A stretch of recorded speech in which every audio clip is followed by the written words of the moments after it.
Artificial intelligence ఈ పేరు వినగానే మనలో చాలామందికి భవిష్యత్తు, రోబోలు, సైన్స్ ఫిక్షన్ సినిమాలు గుర్తొస్తాయి కదా. కానీ ఈ టెక్నాలజీ వెనుక ఒక అద్భుతమైన కథ ఉంది. అది కేవలం టెక్నాలజీ కథ కాదు, ఒక ఆలోచన యొక్క కథ. ఆ కథేంటో ఈరోజు చూద్దాం. ఈ కథ మొత్తం మొదలైంది ఒకే ఒక్క ప్రశ్నతో: ఒక యంత్రం మనిషిలా ఆలోచించగలదా? ఈరోజు మనకు ఇది చాలా సింపుల్గా అనిపించవచ్చు, కానీ ఆలోచించండి, 1940లో కంప్యూటర్లంటే పెద్ద పెద్ద లెక్కలు చేసే గదులంత పరికరాలుగా ఉన్నప్పుడు ఈ ప్రశ్న ఎంత విప్లవాత్మకమైనదో. ఇది సైన్స్ ఫిక్షన్ను సైన్స్గా మార్చే ఒక పెద్ద ప్రయత్నమన్నమాట. ఆ ఒక్క ప్రశ్న 70 ఏళ్ల ప్రయాణానికి నాంది బలికింది. ఈ ప్రయాణంలో కలలున్నాయి, ఘోరమైన వైఫల్యాలున్నాయి, అలానే నమ్మశక్యం కాని ఆవిష్కరణలు కూడా ఉన్నాయి. మరి ఆ ప్రయాణం ఎలా సాగిందో, దానిలోని ముఖ్యమైన మలుపులేంటో ఇప్పుడు వివరంగా చూద్దాం. ఈ కథ ఎలా మొదలైందో తెలుసుకుందాం. సరే, మన మొదటి భాగం ఆలోచించే యంత్రాల కళ. అసలు ఏఐ అనే ఆలోచన ఎలా పుట్టింది? దాని వెనక ఉన్న ఆ మేధావి ఎవరు? ఆయనే అలాన్ ట్యూరింగ్. ఆయన గురించి ఇప్పుడు మాట్లాడుకుందాం. అలాన్ ట్యూరింగ్ను ఏఐ ఆలోచనల పితామహుడు అంటారు. ఎందుకంటే ఆయన ఒక చాలా ముఖ్యమైన మార్పు తీసుకొచ్చారు. అంతకుముందు కంప్యూటర్లు అంటే మనం చెప్పిన సూచనలను గుడ్డిగా పాటించేవి. కాని ట్యూరింగ్ అడిగారు, యంత్రాలు నేర్చుకోగలవా? తప్పులు చేసి వాటి నుండి పాఠాలు నేర్చుకొని తెలివిగా మారగలవా అని. ఇదే అసలైన గేమ్ చేంజర్. దీనికోసం ఆయన ట్యూరింగ్ టెస్ట్ అనే ఒక అద్భుతమైన ఐడియాని ప్రతిపాదించారు. ఇది చాలా సింపుల్. ఒక రూంలో ఒక వ్యక్తి, ఇంకో రూంలో ఒక మెషీన్ ఉంటాయి. బయటున్న ఇంకో వ్యక్తి వాళ్ళిద్దరితో టెక్స్ట్ ద్వారా మాట్లాడతాడు. ఎవరు మనిషో, ఎవరో యంత్రమో గుర్తుపట్టలేకపోతే ఆ యంత్రం తెలివైనదని లెక్క. ఇక్కడ తెలివి అంటే పెద్ద పెద్ద లెక్కలు చేయడం కాదు, అచ్చం మనిషిలాగే మాట్లాడగలగడం. ఇక్కడ చాలా ఆసక్తికరమైన విషయం ఏంటంటే 1950లలో వచ్చిన ఈ ఆలోచనే ఈరోజు మనం చాట్ జీపీటీ వంటి చాట్ బాట్లని ఎలా జడ్జ్ చేస్తామో దానికి పునాది. తెలివితేటలు అంటే కేవలం సమాచారం ఇవ్వడం కాదు, అర్థవంతంగా, సహజంగా సంభాషించగలగడం అని ఆయన ఆనాడే చెప్పాడు. ఎంత ముందుచూపు గదా. సరే, ట్యూరింగ్ ఆలోచనలు ఒక కళ. కాని దాన్ని నిజం చేయడానికి మొదటి ప్రయత్నం ఎలా జరిగింది? మన రెండో భాగమాదే, నియమాల పెరుగుదల మరియు పతనం. ఏఐని తర్కం అంటే లాజిక్ మరియు రూల్స్ ఆధారంగా నిర్మించడానికి జరిగిన మొదటి ప్రయత్నం గురించి చర్చిద్దాం. ఈ మొట్టమొదటి విధానాన్ని సింబాలిక్ ఏఐ అంటారు. దీని వెనకున్న నమ్మకం చాలా సింపుల్. మానవ మేధస్సు అంటే ఒక పెద్ద రూల్ బుక్ లాంటిదే.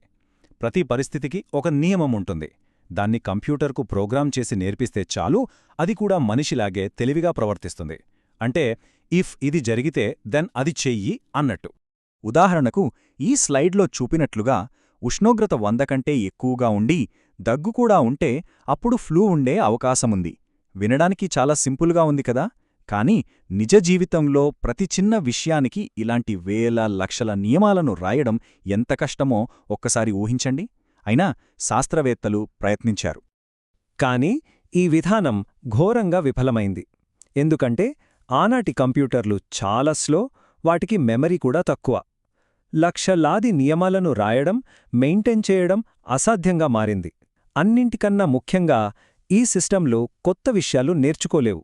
వాటికి తెలియని పరిస్థితి వస్తే అవి ఆగిపోయేవి. దీంతో పరిశోధనలకి నిధులు ఆగిపోయి ఏఐ రంగంలో మొదటి ఏఐ వింటర్ వచ్చింది. సో ఈ ఫెయిల్యూర్ నుంచి పరిశోధకులు ఒక చాలా ముఖ్యమైన పాఠం నేర్చుకున్నారు. మానవ మేధస్సు కేవలం ఒక రూల్ బుక్ కాదు, అందులో నేర్చుకోవడం, అనుభవం నుంచి పాఠాలు గ్రహించడం మరియు ప్యాటర్న్స్ని గుర్తించడం వంటివి కూడా ఉంటాయని వాళ్ళకి అర్థమైంది. ఈ గ్రహింపే ఏఐ చరిత్రలోనే అతి పెద్ద మలుపుకు దారితీసింది. ఇది మనల్ని మూడవ భాగానికి తీసుకెళ్తుంది, ద లెర్నింగ్ రెవల్యూషన్. ఏఐ చరిత్రలో ఇది ఒక కీలకమైన మలుపనమాట. ఇక్కడ ఏఐ రూల్స్ పాటించడం ఆపేసి డేటా నుండి స్వయంగా నేర్చుకోవడం వైపు మళ్ళింది. ఈ స్లైడ్ ఆ మార్పును చాలా స్పష్టంగా చూపిస్తుంది.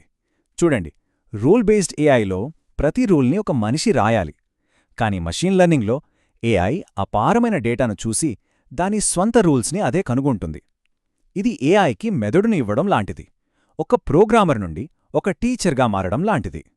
ఇది ఎలా ఉంటుందంటే, ఒక చిన్న పిల్లాడు కుక్క అంటే ఏంటో ఎలా నేర్చుకుంటాడు.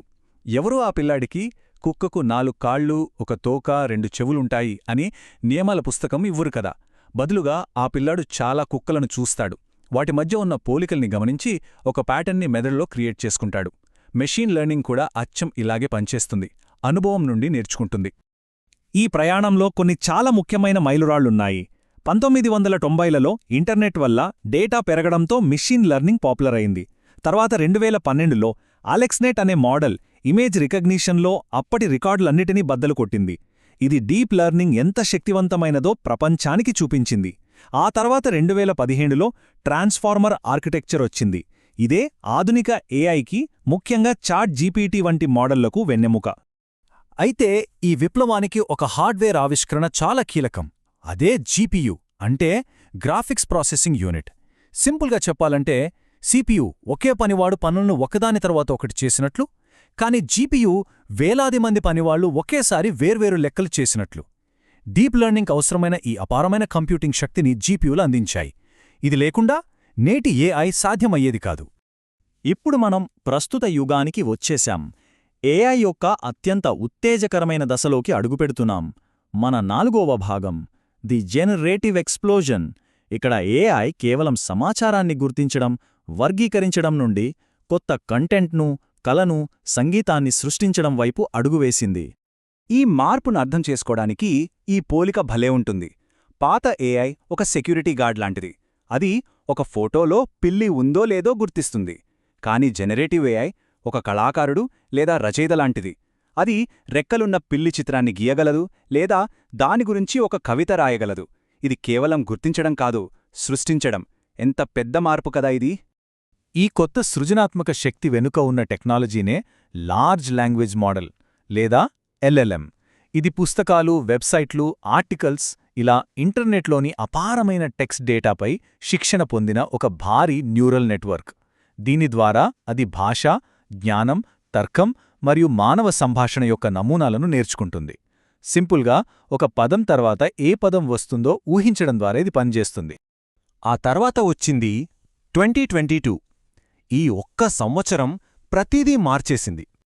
చాట్ జీపీటీ లాంచ్ అవడంతో అత్యంత అధునాతన ఏఐ శక్తి మొదటిసారిగా రీసెర్చ్ ల్యాబ్స్ నుండి బయటకొచ్చి ప్రతి ఒక్కరి చేతుల్లోకి వచ్చింది. అంతకుముందు ఏఐ అంటే ఏదో చాలా ఖరీదైన టెక్నాలజీ. కాని చాట్ జీపీటీ తర్వాత అది విద్యార్థులు, డెవలపర్లు, రచయితలు, వ్యాపారాలు, ఇలా ప్రపంచవ్యాప్తంగా మిలియన్ల మంది ప్రజలకు అందుబాటులోకి వచ్చింది. ఇది ఏఐ యొక్క ఐఫోన్ మూమెంట్ లాంటిది. మరి చాట్ జీపీటీ ఇంత తెలివిగా ఎలా మారింది? దీని వెనక ఒక 3 దశల శిక్షణ ప్రక్రియ ఉంది. మొదటిది ప్రీ ట్రైనింగ్. ఇక్కడ అది ఇంటర్నెట్లోని భారీ టెక్స్ట్ను చదివి భాషా నమూనాలను, ప్రపంచ జ్ఞానాన్ని నేర్చుకుంటుంది. రెండవది ఫైన్ ట్యూనింగ్. ఇక్కడ చాలా నాణ్యమైన డేటా సెట్లతో దాని జ్ఞానాన్ని మెరుగుపరుస్తారు. చివరిగా మరియు అత్యంత ముఖ్యమైనది మానవ ఫీడ్బ్యాక్. మనుషులు దాని సమాధానాలకు రేటింగ్ ఇస్తారు. ఏది మంచి సమాధానమో ఏది కాదో నేర్పిస్తారు.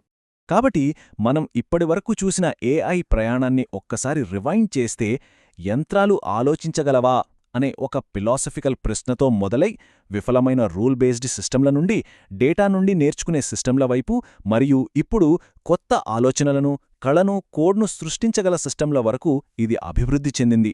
ఇది ఒక అద్భుతమైన పరిణామం కదా! ఏఐ ఇప్పుడు గుర్తించగలదు, నేర్చుకోగలదు మరియు సృష్టించగలదు. ఇది 70 ఏళ్ల ప్రయాణం యొక్క ఫలం. అయితే అసలు ప్రశ్న ఏమిటంటే, తర్వాత ఏమిటి? ఈ టెక్నాలజీ మన సృజనాత్మకతను, మన మేధస్సును ఎలా ప్రభావితం చేయబోతోంది? భవిష్యత్తు ఎలా ఉండబోతోంది? ఈ ప్రశ్నతో ఈ విశ్లేషణను ముగిద్దాం. ఒక్కసారి ఆలోచించండి.